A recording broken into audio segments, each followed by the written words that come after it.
Et de retour sur ce plateau de l'Africa Newsroom, et nous sommes toujours en compagnie de notre invité, M. Daniel Kalbassou, et de nos éditorialistes Samuel Gembok et Alfred Chango.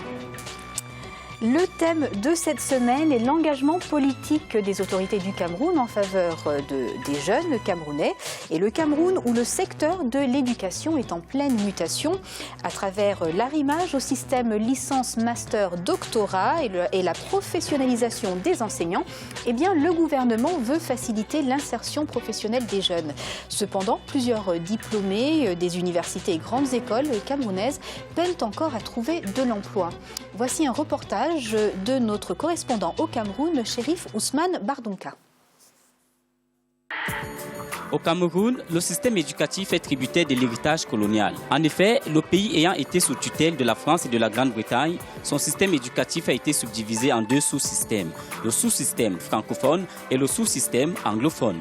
Les deux coexistent en conservant chacun sa particularité dans les méthodes d'évaluation et de certification. La loi d'orientation de l'enseignement supérieur de 2001 prescrit comme mission de l'enseignement supérieur la promotion, le développement du bilinguisme. Donc les deux systèmes cohabitent harmonieusement et en fait ce qu'on essaie de faire, c'est de faire un système qui est unique, qui prend le meilleur des deux systèmes. Et cela est surtout vrai au niveau de l'enseignement supérieur. L'éducation au Cameroun est structurée en trois grands domaines: l'enseignement maternel et primaire, l'enseignement secondaire et l'enseignement supérieur. L'enseignement supérieur au Cameroun est composé de 8 universités d'État avec des facultés et des spécialités diverses. Le système d'enseignement supérieur au Cameroun est certainement l'un des meilleurs systèmes actuellement. Il a essayé de combiner depuis l'indépendance le meilleur du système anglophone et du système francophone.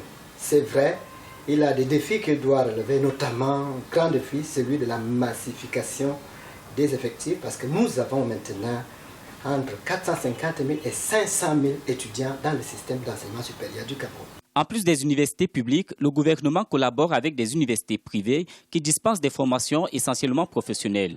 Depuis une quinzaine d'années, des pionniers comme l'Institut Sciento Supérieur se sont bâtis une solide réputation dans le secteur. En partenariat avec les universités camerounaises et étrangères, l'Institut Sciento Supérieur offre des formations spécifiques visant à faciliter l'insertion socio-professionnelle des jeunes. Le but essentiel que nous recherchons pour nos étudiants, c'est leur obtenir de l'emploi. C'est non seulement des emplois, il y en a qui créent des emplois. C'est les amener à créer les emplois.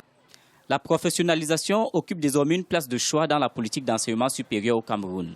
Avec la mise en place du système LMD dès 2007, les contenus des programmes universitaires ont été révisés afin d'offrir une formation essentiellement professionnalisante. Un cursus qui devrait améliorer les conditions d'insertion professionnelle des jeunes, et à l'Institut Sciento Supérieur, une stratégie a été mise pour accompagner les jeunes sur le marché de l'emploi. Il existe au sein de l'Institut universitaire Sciento un service uniquement chargé du suivi des étudiants. Ce service travaille régulièrement avec les différentes entreprises et les administrations de la place pour l'insertion de nos jeunes diplômés. Il y a également un certain nombre d'entreprises qui sont conscientes de l'importance des produits que nous mettons sur le marché et qui viennent solliciter, n'est-ce pas, ces produits pour leurs différentes entreprises. Malgré les initiatives visant à professionnaliser les enseignements au Cameroun, plusieurs diplômés peinent encore à trouver de l'emploi. Les principales causes évoquées sont la mauvaise orientation académique et l'inadéquation des qualifications et des compétences, des freins à l'employabilité des jeunes. Il importe, selon les observateurs, de bien connaître les métiers et les compétences demandées par les entreprises et de diversifier l'offre de formation. Les chiffres sont éloquents. On estime par exemple qu'il y a 10% seulement de taux d'auto-insertion des diplômés de l'enseignement supérieur. Ce taux est très bas, raison pour laquelle il faut vraiment professionnaliser. Quels sont les leviers que le ministre de l'Enseignement supérieur, dont le gouvernement d'une manière générale, sous l'inspiration bien sûr du chef de l'État, développe? Il y a d'abord le développement des programmes en les arrimant dans le système LMD. Vous savez que l'un des leviers du système LMD, c'est justement la professionnalisation des enseignements, ceci en développant des programmes adaptés aux besoins des entreprises et en amenant les enfants, les étudiants à alterner entre la théorie à l'envie et les stages qu'on appelle en fait une formation en alternance. La nouvelle politique de l'enseignement supérieur au Cameroun est basée sur l'amélioration de la qualité de la formation grâce à la nouvelle gouvernance universitaire et l'arrimage au système LMD, licence, master, doctorat. Ceci permettra de faciliter l'employabilité des diplômés. Et pour les spécialistes du secteur éducatif, il importe d'intégrer l'enseignement supérieur au cœur des problématiques de développement. La définition de l'offre et de la demande de formation, suivant les priorités de la croissance et de la lutte contre la pauvreté, est un impératif. Monsieur Kalbassou, dans un pays donc bilingue comme le Cameroun, quelles sont les grandes différences entre le système universitaire anglophone et le francophone? Le francophone est trop théorique, loin des réalités.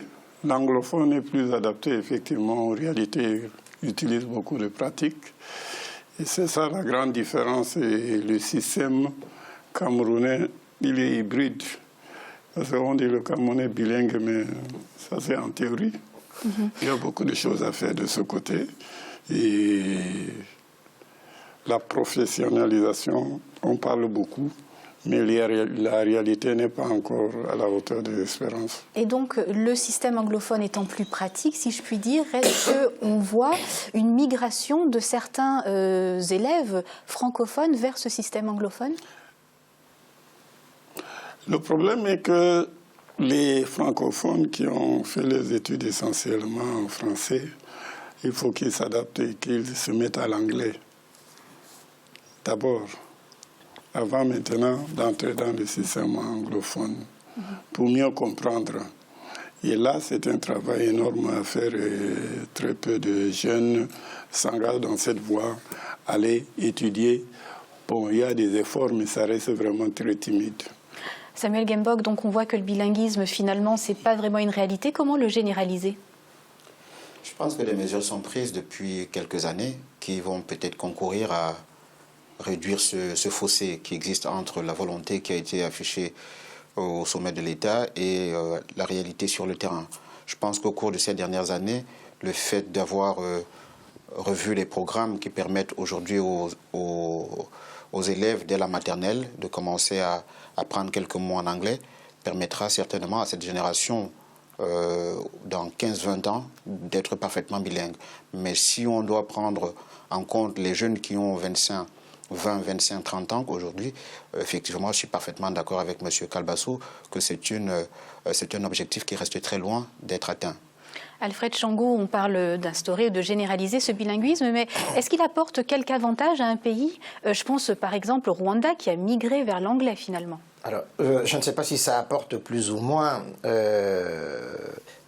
une valeur ajoutée au système de formation ou d'enseignement, mais c'est toujours mieux d'apprendre, de parler de langue qu'une. Ça, c'est un principe de base. Effectivement, le Rwanda avait pris un tournant, mais là aussi, on peut dire un peu excessif dans un premier temps de la part de Kagame. Ça a été vécu d'ailleurs par beaucoup de francophones rwandais comme une sorte d'agression de leur imposer l'anglais. Ma foi, qu'à cela ne tienne, beaucoup se sont impliqués, beaucoup de jeunes. Effectivement, c'est en amont qu'il faut commencer à introduire ce bilinguisme. C'est pas à l'université, là c'est déjà trop tard, ni au secondaire. Ça, c'est une première remarque. Mais le véritable enjeu, c'est de savoir qu'est-ce que le marché de l'emploi, le marché du travail au Cameroun offre et comment adapter les enseignements, puisqu'on parle de professionnalisation, de cette partie-là de la formation, de l'éducation, à cette offre justement et à cette demande plutôt du marché de l'emploi, du marché du travail au Cameroun. Je crois effectivement que c'est dans ce sens-là qu'il faut aller. Et dernière chose, le système LMD n'apporte strictement rien de plus. Ce n'est que voilà, c'était ma question en fait. Oui. Donc, il est en place, en vigueur depuis 2007. Quels sont ses résultats? Moi, en tant qu'employeur, j'emploie beaucoup. Je crois les 3 ou 5 dernières années, j'ai employé à peu près une centaine d'étudiants en sortant, disant LMD, mais le problème, c'est que la réalité est autrement.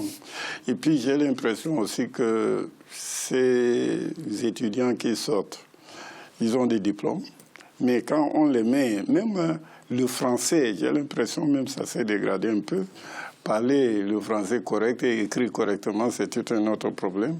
Et en plus de ça, il dit qu'il a fait banque. Mais quand on dit expliquer même quelles sont les opérations bancaires, il ne connaît pas. Mais il a fait quand même la formation. Alors, on parle beaucoup.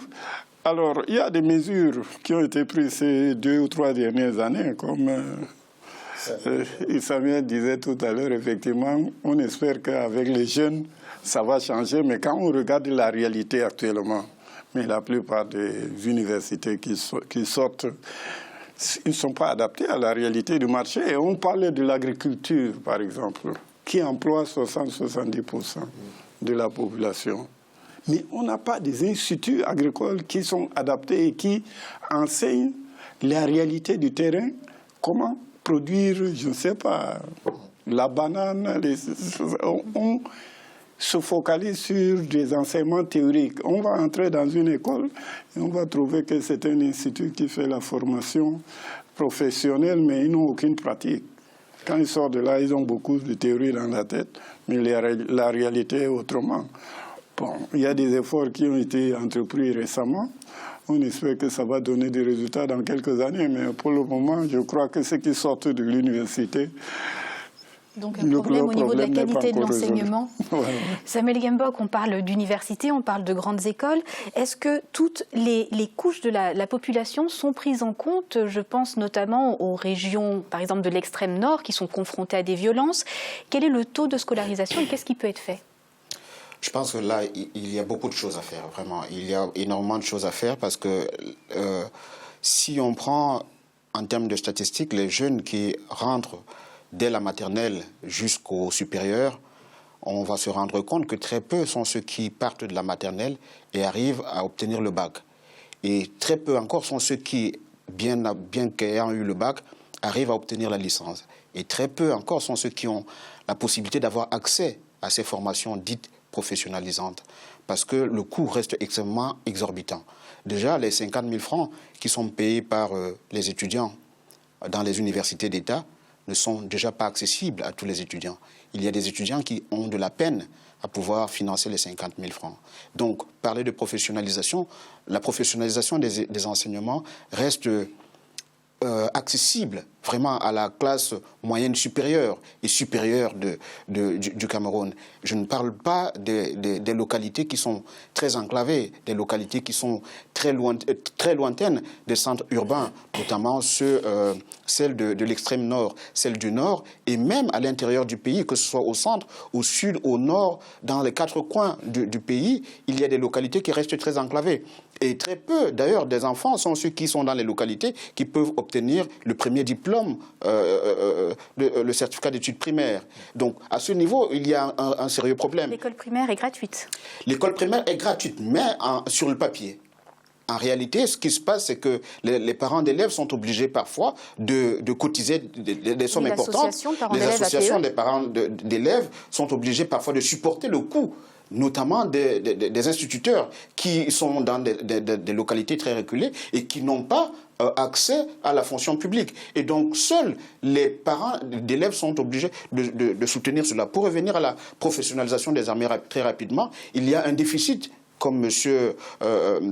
Kalbassou le soulignait tout à l'heure, un déficit entre les formations généralistes. La plupart du corps enseignant, du collège enseignant, du collège des enseignants ou des chercheurs restent très généralistes. Très peu sont ceux qui travaillent sur des questions très techniques. Et encore très peu sont ceux qui sont dans le secteur privé avec des niveaux de qualification très élevés, capables d'apporter une formation de pointe, notamment sur la banque, sur les questions relatives à la banque, à la finance. Les éléments de dernière génération ne sont pas accessibles. La fuite des cerveaux est inévitable, selon vous ? Absolument, c'est ce qui justifie d'ailleurs la fuite des cerveaux, parce qu'on sait que le Cameroun, malgré tout, produit quand même des talents. Merci beaucoup. Il est à présent temps de marquer une 3e et dernière pause. Retour dans l'Africa Newsroom dans quelques instants.